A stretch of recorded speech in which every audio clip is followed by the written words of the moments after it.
Legacy in Disguise. Kabanata 56. Habang nagre-relax sina Adrian Laurent, ang kanyang asawa, at si Celine Fontaine sa mainit na bukal, isang ganap na kabaligtaran ng kapalaran ang bumabalot kay Raven Lemoine. May nakaukit na dalawang salitang tila sumpa sa kanyang noo, mahina at dukha. Si Raven ay nakasiksik sa isang luma at kalampag na van, kasama ang kanyang nobyang may baluktot na ilong, pauwi ng lungsod ng Nanjang. Buong biyahe, mahigpit niyang tinatakpan ang dagwang noo, takot na may makakita. Ayaw na niya ng gulo. Ang gusto lang niya, makauwi ng mabilis. Nagkasundo sila ng driver sa halagang 200 mula pa sa Royal Hot Springs. Para kay Raven, sapat na iyon. Ayaw na niyang makipagtalo. Ngunit sa salamin ng van, napansin ng driver ang patak ng dugo. Matagal niya itong tinitigan bago hindi napigil ang magtanong. Ginoo, nasugatan ka ba? Sumabog ang inis ni Raven. Wala kang pakialam. Magmaneho ka na lang at manahimik. Nainas ang driver. Hindi ba dapat akong mag-alala? Dumudugo ka, baka madumihan ang upuan ng sasakyan ko. Parang sinindihan ng mitya ang galit ni Raven. Buwisit kang dukha. Sasakyan lang yan na 40 o 50,000, akala mo naman kung ano. Natatakot ka pang madumihan. Ang salitang dukha ay parang naging bahagi na ng kanyang pagkatao. Kahit nakaukit na mismo ito sa kanyang noo, hindi pa rin niya mabago ang ugali. Tunay ngang, madaling baguhin ang bundok, pero mahirap baguhin ang likas na asal ng tao. Hindi na nakapagtimpi ang driver. Napakawalang modo ninyo. Ngumisi si Raven, ng yabang. Ano? Hindi ka pa tapos. Maniniwala ka ba kung tawagan ko ang mga tao ko at ipapatay kita? Sa mga tulad mong dukha, walang aawat sa akin. Sa puntong iyon, dumaan sila sa sentro ng lungsod. May nakaparadang sasakyan ng traffic police sa kanto. Biglang lumiko ang driver at huminto sa harap ng mga pulis. Bumaba siya agad at halos sumigaw. Kasamang pulis. May pasahero ako na nagbabantang papatayin ako. Posibleng armado siya. Nanganganib ang buhay ko. Sa isang iglap, bumaba ang mga pulis at pinalibutan ang van. Ilabas ang kamay, hawakan ang ulo, at bumaba ng sasakyan. Sigaw ng isa. Nanlumo si Raven. Sentro ng lungsod ito. Kapag bumaba siya, lantad ang sumpa sa kanyang noo. Ayaw niyang bumaba.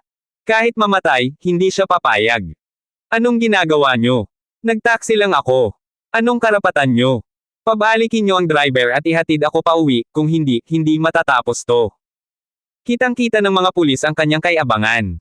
Dumudugo ang noo. Takpan ng takpan. Mukhang ang taong ito ay galing sa gulo, o mas masahol pa. Nagkatinginan ang mga pulis. Isa sa kanila ang naglabas ng pepper spray. Babala. Bumaba ka para sa inspection. Kung hindi, gagamit kami ng puwersa. Biglang sumigaw si Raven.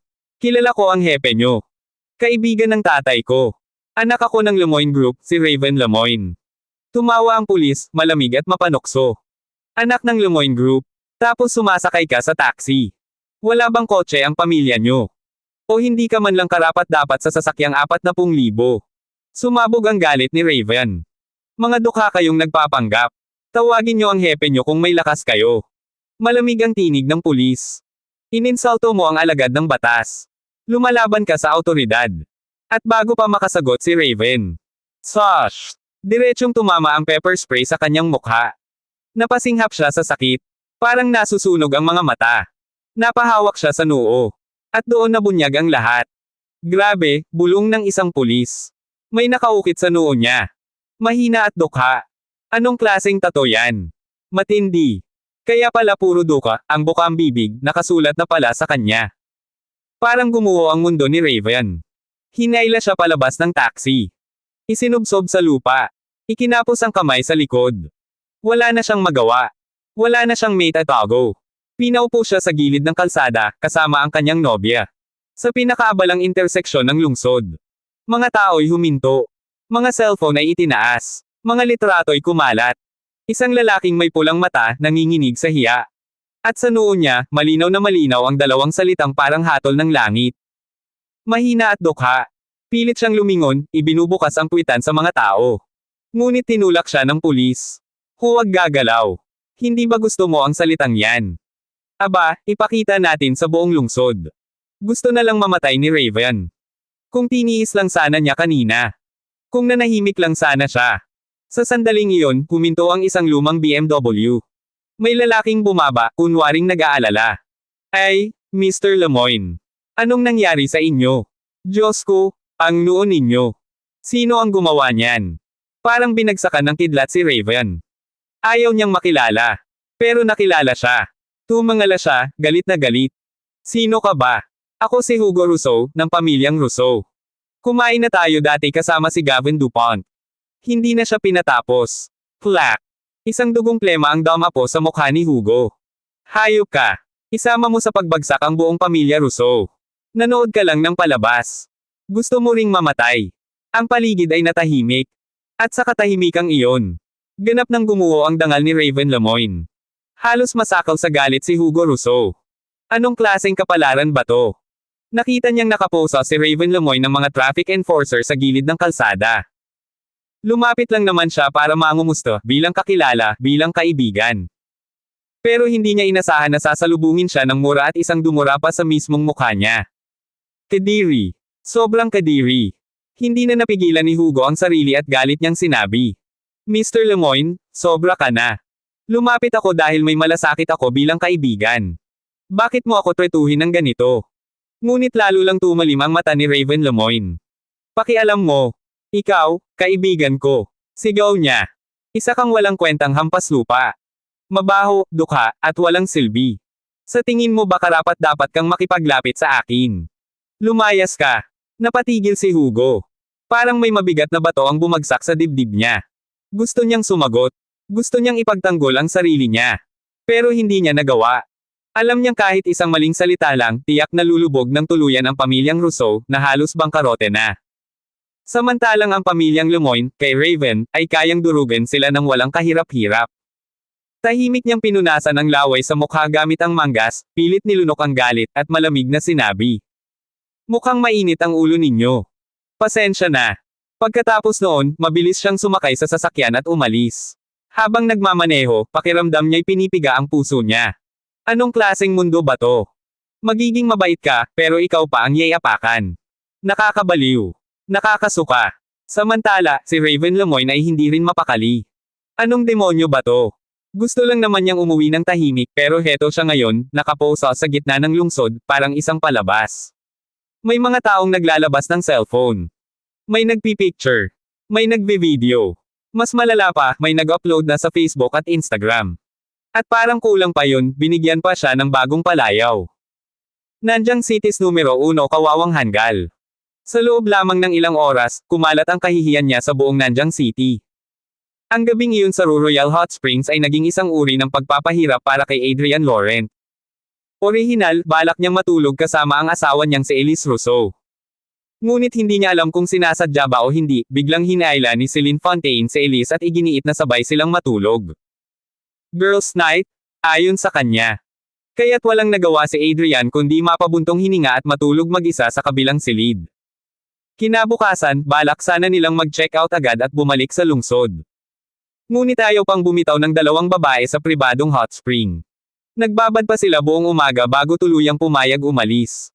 Pagkatapos ng paliligo, parehong mukhang sariwa at mas lalong gumanda sina Elise at Celine, tila hinugasan hindi lang ang katawan kundi pati pagod ng mga araw. Sa pag-check out, personal na dumating si Lucas Durand. Paulit-ulit siyang humingi ng paumanhin kina Adrian at Elise, at sa harap mismo ng lahat ng empleyado ay mahigpit niyang binalaan ang buong Royal. Hindi kailanman palalagpasin ang diskriminasyon at paboritismo sa mga bisita. Doon lamang tunay na natauhan ang buong staff. Pagkatapos, mismong si Lucas Durand ang naghatid sa kanila hanggang sa labas ng gate. Balak pa sana niyang samahan sila hanggang parking lot, ngunit sinulyapan siya ni Adrian at malamig na sinabi. Kami na ang kukuha ng sasakyan. Hindi mo na kailangang mag-abala pa. Agad na nakaunawa si Lucas. Yumuko siya ng bahagya at magalang na sinabi. Ingat po, Mr. Laurent. Paglabas ng gate, inunat ni Celine Fontaine ang katawan niya ng parang isang diwata at may halong lambing na sinabi. Grabe, iba talaga ang pakiramdam ng hot spring. Elise, kung wala lang kayong trabaho, ang sarap sanang manatili dito ng ilang araw pa. Ngumiti si Elise. Kakabukas pa lang ng kumpanya ko. Tambak ang trabaho, paano ako makakatagal dito? Maya-maya, tanong pa niya. Ikaw ba? Hindi ka ba papasok sa trabaho? Inilabas ni Celine ang dila niya na parang bata. Fieldwork naman ako. At saka, hindi ko pa nga nakikita ang chairman ng Alter Group. Hindi niya ako binabantayan. Free-range employee ako. Ayos lang mag-absent minsan. Pagdating sa parking lot, napansin ni Adrian na naroon si Dante Morel, nakatayo sa tabi ng kotse ni Celine. Ang gasgas noong nakaraang araw ay wala na, parang bagong-bago ulit ang sasakyan. Agad na yumuko si Dante. Mr. Adrian, naging maayos po ba ang pamamalagi ninyo? Ayos naman. Sinipat ni Adrian ang likod ng kotse at tumango. Magaling ang gawa. Nagpakumbaba si Dante. May auto repair shop po sa ibaba. Tinawag ko agad ang mga tauhan. Kayo po ba'y uuwi na? Gusto niyo po bang may mag-escort? Mabilis na umiling si Adrian. Hindi na kailangan. Umalis si Dante kasama ang mga tauhan niya. Hindi napigilan ni Elise na mapailing. Hindi ko talaga maintindihan bakit parang sobrang takot at galang ng mga taong yan sayo. Ngumiti si Adrian. Hindi ba pwedeng dahil sa kakayahan ko? Sinulyapan siya ni Elise. Yung feng shui at misteryo mo. Tandaan mo, kapag nalaman nilang napaniwala lang sila, mas matindi ang ganti. Mag-ingat ka. Hindi na tumutol si Adrian. Ngumiti lang siya. Sa biyahe pa uwi, nagtanong si Celine. Uuwi na ba kayo diretso? Oo. Sagot ni Elise. Kailangan ng pahinga. Para full power ulit sa Lunes. Tumango si Celine. Sige, ihahatid ko muna kayo, tapos babalik ako sa hotel. Nagulat si Elise. Hotel pa rin. Oo. Mapait ng ngiti ni Celine. Mas simple. Lahat aasikasuhin. Pagkain, labada, linas, oras lang ang ginagastos ko. Pagkatapos ng ilang sandali, marahang nagtanong si Elise. Kamusta na kayo ng pamilya mo? May ginagalaw pa ba ang pinsan mo? Umiling si Celine. Wala na. Mukhang natakot na sila. Sa salamin, sumulyap siya kay Adrian at tahimik na nag-sign ng thank you. Alam niyang kung hindi dahil sa kanya, matagal na siyang nilamon ng sariling pamilya. Napangiti si Elise, may lungkot sa mata. Celine, kapag natapos na ang villa sa Light Residence, maglalaan kami ng kwarto para sayo. Lumipat ka na sa amin.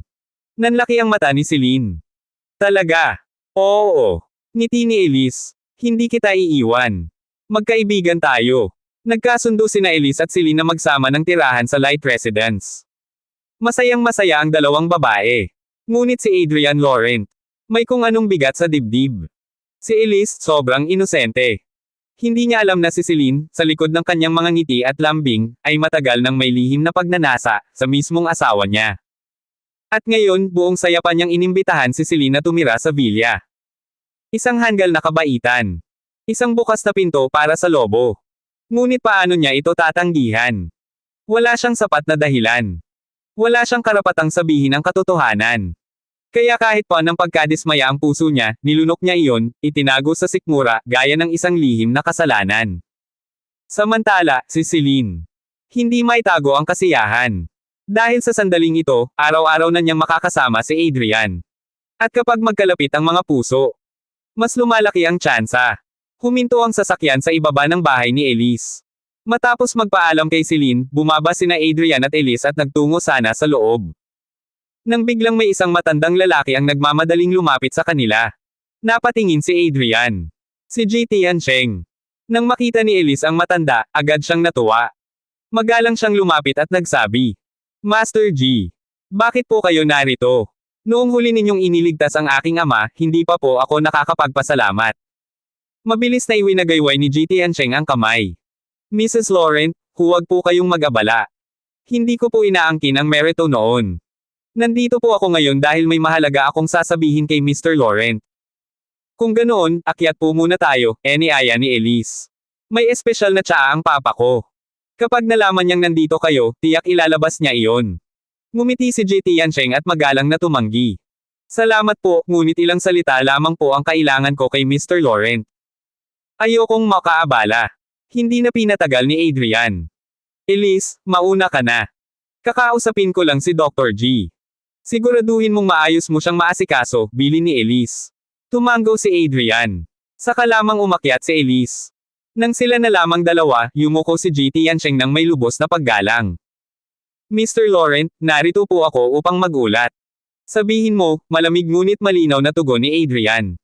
Bukas po, magkakaroon ng Traditional Medicine Expo dito sa Nanjing City, wika ni Ji Tiancheng. May isang 300 taong gulang na purple ginseng na i-auction. Umaalimpuyo na po ang buong mundo ng medisina. Napakabihira nito, at naniniwala akong maaaring maging kapaki-pakinabang sa inyo. 300 taon. Napahinto si Adrian. Ayon sa 9 Secrets of Heavens, ang purple ginseng ay isang himalang sangkap, at ang may ganitong edad ay itinuturing na kayamanan ng langit at lupa. Kung mapasa kamay niya ito, maaari siyang lumikha ng mas makapangyarihang elixir. Kahit pa ang rejuvenation pill na kayang magbalik ng buhay mula sa bingit ng kamatayan. Tumango siya. Pupunta ako. Agad na natuwa si GT Yansheng.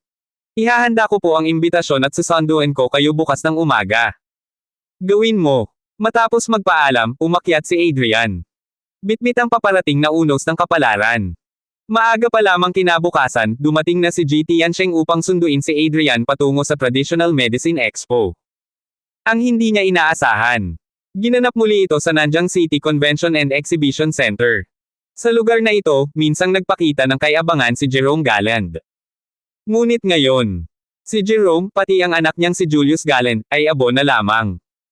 Walang bakas sa mundong ibabaw. Ang tao'y wala na, ngunit ang tagsibol ay patuloy na namumulaklak. Pagpasok ni Adrian, napansin niya agad ang mga missing persons notice sa pader, mukha ni na Jerome at Julius.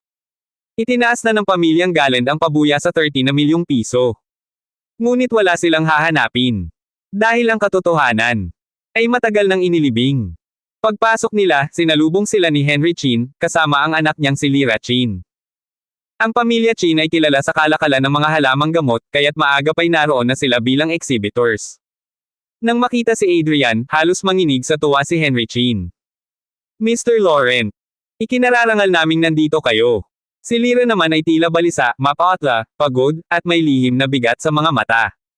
Ngunit nang magtagpo ang kanilang mga tingin, bahagyang nagliwanag ang kanyang mukha. Lumapit siya, bahagyang yumuko, at mahinhin na nagsalita. Magandang umaga po, Mr. Laurent. Napansin ni Adrian ang kanyang anyo. Lyra, mukhang hindi maganda ang iyong kalagayan. Ingatan mo ang iyong kalusugan. Namula ang pisngi ng dalaga. Isang simpleng malasakit, ngunit sapat upang pag-alabin ang kanyang damdamin. Nagmadaling magsalita si Henry Chin. Narito po ba kayo para sa 300 taong purple ginseng? Tumango si Adrian. May balita ba? Isang kumpanya malapit sa Changbai Mountain ang nakakuha nito ng hindi inaasahan, paliwanag ni Henry Chin. 5 milyon ang panimulang presyo, ngunit inaasahang aabot ito sa higit 30 milyon. Tumango si Adrian. Para sa karaniwang tao, ang ganitong halamang gamot ay walang saysay. Ngunit para sa kanya, ang gamot ay parang espada. Nakasalalay sa kamay ng humahawak. Sa maling kamay, ito'y basura. Sa tamang kamay, isang himala. At si Adrian Laurent ay may kakayahang gawing 100 beses ang halaga ng isang simpleng sangkap. Sa kanyang mga kamay, ang purple ginseng na ito ay hindi lamang gamot. Ito'y magiging alamat. Sa sandaling iyon, biglang nakarinig si Adrian Laurent ng ilang pamilyar na boses mula sa kanyang likuran. May isang lalaking nagsalita. Ferdinand Rousseau, huwag kang mag-alala. Kapag nakuha natin ang 300 taong gulang na purple ginseng sa pagkakataong ito, makukumpleto na ang lahat ng sangkap para sa bago nating race ETA. Siguradong gagaling ang karamdaman mo. Napakagandang balita nito. Si Bernard Rossi ang nagsalita. Ang mismong lalaking napilitang dilaan ng inidoro ilang araw pa lamang ang nakalipas. Sumagot si Ferdinand Rousseau, na likas na tagapagmana ng pamilya Rousseau. Hi, Bernard. Gusto na kitang pasalamatan ng maaga. Kapag gumaling ako, tiyak na palalakasan ko ang ugnayan ng pamilya natin. Maglalaan kami ng mas maraming yaman para tulungan ang pamilyang Rossi. Magiging matatag ang alyansa natin, habang buhay. Labis ang tuwa ni Bernard. Hahaha. Ako rin, nagpapasalamat na agad sa'yo, Ferdinand. Lumingon si Adrian. At nakita niyang papalapit sina Bernard Rossi, Ferdinand Rousseau, at Sophie Rousseau. Wala na ang kahihiyang dinanas ni Sophie noon. Sa isang kamay ay hawak niya ang limitadong Hermes bag, at sa kabila naman ay nakakapit siya sa braso ni Bernard, taas noong naglalakad na parang isang tunay na ginang. Sa likuran nila ay may lalaking medyo kahawig ni Bernard. Hindi siya kilala ni Adrian. Sapagkat iyon ang ilehitimong anak ng kapatid sa ama ni Bernard, si Troy Rossi, na palaging minamaliit sa pamilya Rossi. At nang makita ni Adrian ang grupo, napansin din siya ng mga ito. Sina Ferdinand, Bernard, at Sophie. 3 taong may malalim na galit sa kanya. Kapag nakikita siya, para bang gusto siyang punit-punitin. Lalo na si Bernard. Sa tuwing makikita si Adrian, para bang bumabalik ang nakakadiring alaala ng inidoro. Napangiwi si Sophie sa alaala. Ilang araw na, ngunit parang wala pa rin siyang malasahan. Tila nananatili ang baho sa kanyang dila. At lahat ng iyon, kasalanan ni Adrian. Nanguna si Ferdinand, ang may pinakamalakas na impluwensya. Mahigpit ang pagkakakuyom ng kanyang kamao habang sinasabi. Ah, ikaw pala, hampas lupang walang kwenta. Nagkita na naman tayo. Ngumiti si Adrian ng malamig. Noong nakaraan, tinawag mo pa akong master, ang saya pakinggan. Ngayon bigla kang nagbago ng tawag. Napakawalang galang mo naman. Nanginig sa galit si Ferdinand. Ang insidenteng iyon ang sumire sa kanyang dangal. At nag-alis pa sa kanya ng kakayahang maging ganap na lalaki. Pinakamalaking kahihiyan ng kanyang buhay. Ngunit alam niyang hindi niya kayang talunin si Adrian. Kaya napangisi na lamang siya. Ang matalinong tao, marunong umiwas sa agarang kapahamakan. Ang tunay na lalaki, marunong yumuko at bumangon. Ano bang alam mong basura ka? Huwag mong isipin na dahil marunong kang lumaban, may halaga ka na. Madilim ang mundong ito. Mag-ingat ka sa paglalakad sa gabi. Nanlilisik ang mga mata ni Adrian. Mukhang hanggang pagyuko na lang ang kaya mo ngayon. Hindi ka na makakabangon. Kumusta naman ang pagiging lalaki mo? Nakabawi ka na ba? Lalong nagnitngit si Ferdinand sa narinig. Huwag kang magmataas. Sigaw niya. Maibabalik ko rin ang lahat. At kapag nangyari iyon, hinding-hindi kita patatawarin. Biglang nagsalita ng malamig si GT Yansheng. Ferdinand Rousseau. Ilang beses na kitang binalaan. Igalang mo si Mr. Laurent. Kapag muli mo siyang ininsulto. Huwag mo akong sisihin kung tuluyan kitang talikuran. Para bang sumakit ang ulo ni Ferdinand. Paulit-ulit siyang inuutusan ng kanyang ina na ayusin ang relasyon kay GT Yansheng at imbitahan ito sa ika-84 na kaarawan nito sa Shuhai City. Pero bakit ba? Ang matandang ito ay panig ng panig kay Adrian. Pinilit ni Ferdinand na pigilan ang galit. Uncle, sana maging mapagmatsyag kayo. Maraming manluloko ngayon. Lalo na ang mga umaaligid sa matatanda. May mga nagpapanggap na anak. May nagbebenta ng peking gamot na parang himala. Matalino kayo. Huwag kayong magpadala sa mga basura. Napangiti ng may paghamak si Bernard. Ang ganitong klaseng sinungaling. Sa maliit na lungsod lang tulad ng Nanjang nagmamagaling. Dalhin mo yan sa malaking syudad. Siguradong mangangatog sa takot. Ngumiti si Adrian, mapanuyang malamig. Kulang ba ang inidoro sa Ignite Club noong huli? Parang mabaho pa rin ang bibig mo. Sa convention center, may 20 o 30 urinal. Gusto mo bang subukan ulit? Namumutla ang mukha ni Bernard. 7 bahagi takot, 3 bahagi galit. Huwag mong isipin na dahil napahiya mo ako. Pwede ka nang maghari sa Nanjang. Sa likuran, tahimik na nakatayo si Henry Chin. Ngunit sa sandaling iyon, bigla siyang nagsalita ng mariin. Bernard Rossi. Ano ang karapatan mong bastyusin si Mr. Laurent? Ang pamilya Chin ang isa sa pinakamalaking supplier ng halamang gamot ng pamilya Rossi. Hindi niya inakalang maglalakas loob si Bernard na insultuhan si Adrian. Nangunot ang noo ni Bernard. Henry Chin, mahigit 10 taon nang nagtutulungan ang pamilya natin. Ngayon, ipagtatanggol mo ang basurang yan. Mariing sumagot si Henry. Ang kakayahan ni Mr. Laurent ay hindi maaabot ng tulad mo. Kapag ininsulto mo siya, ininsulto mo rin ang pamilya Chin. Simula ngayon, putol na ang lahat ng ugnayan natin. Wala nang kahit anong halamang gamot na manggagaling sa Chin papunta sa Rossi. Biglang nagbago ang mukha ni Bernard. Kapag nawala ang Chin bilang supplier, malaking problema iyon. Ngunit ayaw niyang magpakita ng kahinaan. Kahit wala kayo, mabubuhay pa rin ang Rossi. Pero ang Chin, baka kayo ang mahirapan sa hinaharap. Hindi natinag si Henry. Kilala sa buong bansa ang kalidad ng Chin. Kahit wala kayo, hindi kami maaapektuhan.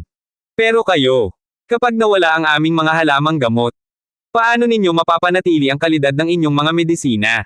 Sa sandaling iyon, ang lalaking nasa likod ni Bernard, si Troy Rossi, ay mahinahong nagsalita. Mr. Chin, pasensya na. Nagbibiro lang ang kapatid ko. Matagal na ang ugnayan ng kumpanya natin. Hindi mabuti kung bigla itong maputol. Hindi pa siya tapos magsalita. Bam! Sinipa siya ni Bernard. Kailan ka pa nagsalita rito? Malamig na sigaw niya. Ano ka ba? Nakalimutan mo na ang lugar mo. Isa ka lang ilihitimong anak. Kapag dumaldal ka pa, bumalik ka na sa Changyan Mountain. Bumagsak si Troy Rossi sa sahig matapos sipain, hawak ang kanyang tiyan habang namimilipit sa sakit. Namula ang kanyang mukha, ngunit ni isang salita ay hindi siya naglakas loob na sabihin. Tahimik lamang siyang tumayo, bumalik sa likod ni Bernard Rossi, at nanatiling parang isang anino, walang boses, walang halaga. Napatingin ng mas matagal si Adrian Laurent kay Troy. Sa katauhan nito, tila nakita niya ang dating sarili. Isang taong minamaliit, hinahamak, at tinatapakan. Ngunit walang ibang magawa kundi magtiis, magkubli, at maghintay ng tamang sandali para bumangon. Sa sandaling iyon, malamig na nagsalita si Sophie Rousseau kay Bernard. Mahal ko, hindi mo kailangang mag-aksaya ng galit sa isang basura at hamak. Pumasok na tayo. Tumango si Bernard. Sa paningin niya, si Adrian at si Jerome ay pareho lamang, mga taong walang silbi. Kahit pa nakaranas siya ng matinding pagkatalo sa kamay ni Adrian, hindi pa rin niya ito kinikilalang dakila. Sa halip, hinihintay lamang niya ang pagkakataong makapaghiganti upang maibsan ang naglalagablab na galit sa kanyang dibdib. Ngunit walang pakialam si Adrian sa mga tulad nila.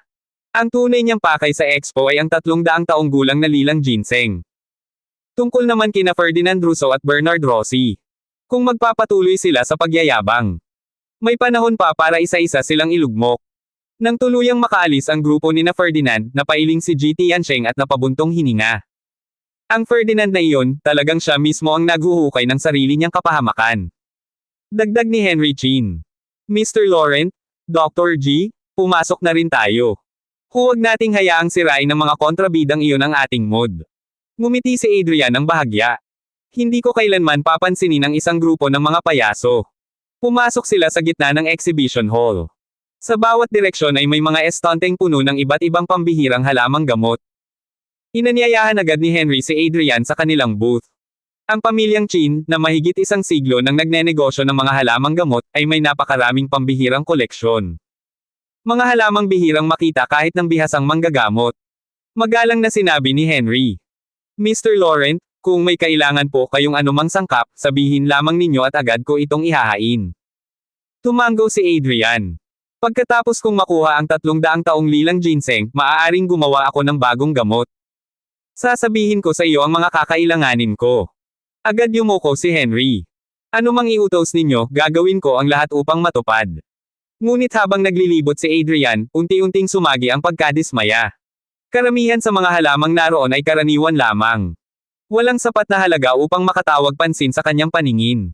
Makalipas ang ilang sandali, oras na ng subasta. Sabay-sabay silang nagtungo sa auction hall. Napakalawak nito, kayang maglaman ng libo-libong tao. Sa pinakaharap, nakapwesto ang isang transparent na glass booth.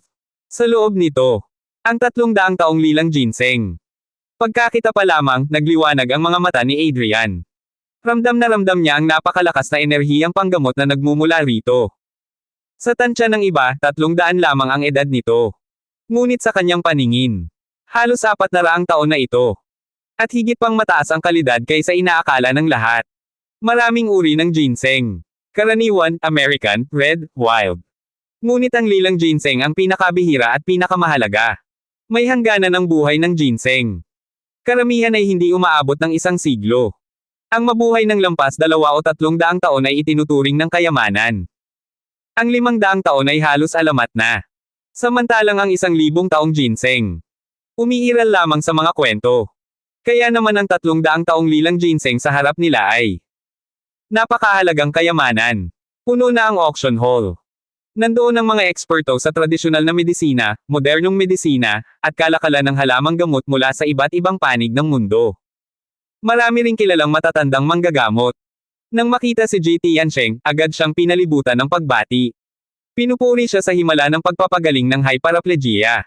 Ngunit sa kaibuturan ng kanyang puso, paon siya ng hiya. Dahil ang totoo, si Adrian Laurent ang tunay na may gawa ng himala. Pinili lamang ni Adrian na manatiling mababa ang loob. Kaya hinayaan niyang si G ang tumanggap ng karangalan. Sunod-sunod ang tanong ng mga tao tungkol sa paraan ng paggaling. Nahihiyang sagot ni G. Sa totoo lang, hindi ito dahil sa sarili kong kakayahan. May isang mahiwagang gamot lamang akong nagamit. May nagmungkahing ilathala ang Race Eta. May nagsabing maaari pa siyang manalo ng Nobel Prize. Ngunit mariing tumanggi si G. May mga bagay na, hindi maaaring ibunyag. Sa gitna ng usapan, lumapit ang isang batang lalaking nakasot. Bahagya itong Yumoko. Hello, Dr. G. Ako si Kenji Takahashi, Vice President ng Takahashi Pharmaceutical. Tumango si G. Alam ko ang kumpanya ninyo. Ano ang kailangan ninyo sa akin? Seryosong sagot ni Kenji. Ang Takahashi Pharmaceutical ang pinakamalakas na pharmaceutical company sa Asia. Kung ibebenta ninyo sa amin ang Race 8 ng gamot para sa hypereplegia, kaya namin itong ipakalat sa mahigit 200 bansa. Taos puso naming hinihiling na ibigay ninyo ito sa amin. Agad kumunat ang noo ni G.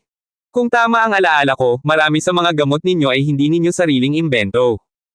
Pawang mula sa sinaunang Race 8 ng aming tradisyonal na medisina. Sa kasaysayan, malalim ang impluensya ng kulturang Chino sa Japan at Korea. Kaya pati medisina nila ay nagmula roon. Ngunit ngayon, inaangkin nila bilang sarili ang mga sinaunang kaalaman. Isang tahasang pagnanakaw na matagal nang ikinagagalit ng mga manggagamot. Ngunit ngumiti lamang si Kenji, may bahid ng kay-abangan. Dr. G, nais kong itama kayo. Ang lahat ng gamot ng Takahashi Pharmaceutical ay hindi gumagamit ng kampo. Lahat ito ay nakabatay sa asensya ng aming tradisyonal na medisina sa Japan. Sa sandaling iyon, biglang naging malamig ang hangin sa buong bulwagan. Abangan ang mga susunod pang kabanata ng Legacy in Disguise.